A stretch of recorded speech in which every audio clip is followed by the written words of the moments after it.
अच्छे लोगों के साथ हमेशा बुरा क्यों होता है? गीता में श्री कृष्ण ने दिया है अर्जुन को इसका जवाब। आपने महसूस किया होगा कि जो लोग अच्छे कर्म करते हैं वो परेशान रहते हैं, वहीं जो बुरे कर्म करते हैं वो खुशी से रह रहे होते हैं।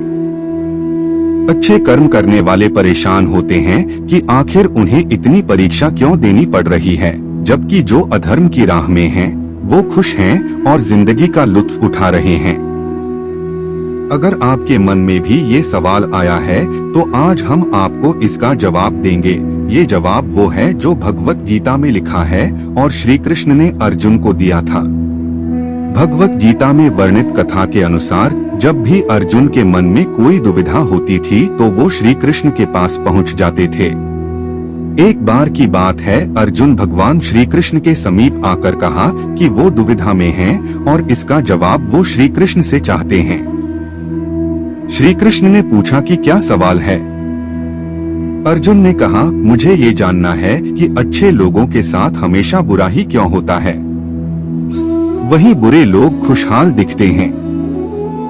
अर्जुन के मुंह से ऐसी बातें सुनकर श्री कृष्ण मुस्कुराए और कहा, मनुष्य जैसा सोचता है और महसूस करता है वैसा कुछ नहीं होता है, बल्कि अज्ञानता की वजह से वो सच्चाई नहीं समझ पाता है। अर्जुन उनकी ये बात समझ नहीं पाए। इसके बाद श्री कृष्ण ने क्या कहा वो जानते हैं। श्री कृष्ण ने अर्जुन से कहा, पार्थ मैं तुम्हें एक कथा सुनाता हूँ, उसे सुनकर तुम समझ जाओगे कि हर प्राणी को उसके कर्म के हिसाब से ही फल मिलता है। प्रकृति हर किसी को अपनी राह चुनने का मौका देती है। अब वो मनुष्य की इच्छा पर निर्भर करता है कि उसे धर्म की राह चुननी है या अधर्म की। कथा शुरू करते हुए श्री कृष्ण ने कहा, एक नगर में दो पुरुष रहा करते थे। एक पुरुष व्यापारी था जिसके जीवन में धर्म की बहुत महत्ता थी। वो पूजा पाठ में यकीन रखता था। वो हर रोज मंदिर जाता था और दान धर्म भी करता था और हर रोज भगवान की पूजा करता था।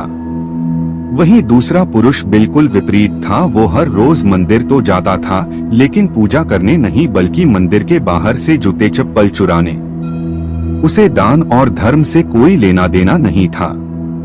समय बीतता गया और एक दिन बहुत जोर की बारिश हो रही थी। इस वजह से मंदिर में पुजारी के अलावा कोई नहीं था। ये बात जब दूसरे पुरुष को पता चली तो उसने कहा कि ये सही मौका है मंदिर का धन चुराने का। पंडित से नजर बचाकर उसने मंदिर का सारा धन चुरा लिया। उसी समय धर्म कर्म में विश्वास रखने वाला व्यक्ति भी मंदिर पहुंचा। दुर्भाग्य से मंदिर के पुजारी ने उसे ही चोर समझ लिया और चिल्लाने लगे। वहां लोग एकत्र हो गए और उसे बहुत मारा। किसी तरह वो बचते बचाते वहां से निकला तो दुर्भाग्य ने उसका साथ वहां भी नहीं छोड़ा। मंदिर के बाहर वो एक गाड़ी से टकरा गया और घायल हो गया।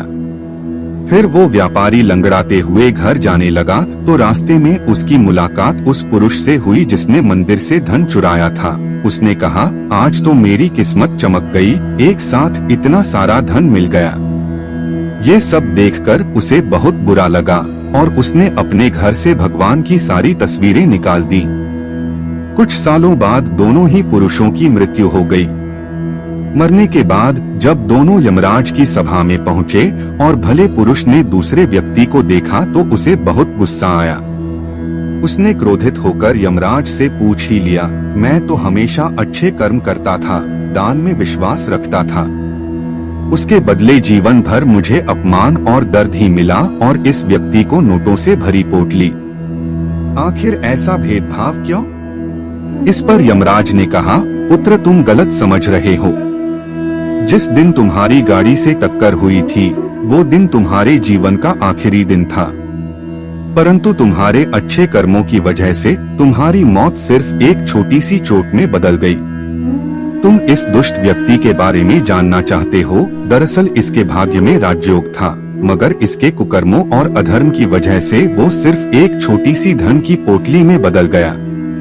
कथा सुनाने के बाद श्री कृष्ण अर्जुन से कहते हैं, पार्थ क्या अब तुम्हें तुम्हारे सवाल का जवाब मिल गया? ऐसा सोचना कि भगवान तुम्हारे कर्मों को नजरअंदाज कर रहे हैं, ये बिल्कुल भी सत्य नहीं है।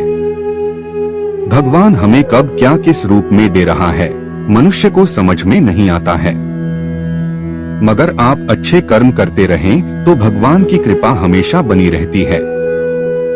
इसलिए अपने अच्छे कर्मों को बदलना नहीं चाहिए, क्योंकि उसका फल हमें इसी जीवन में मिलता है।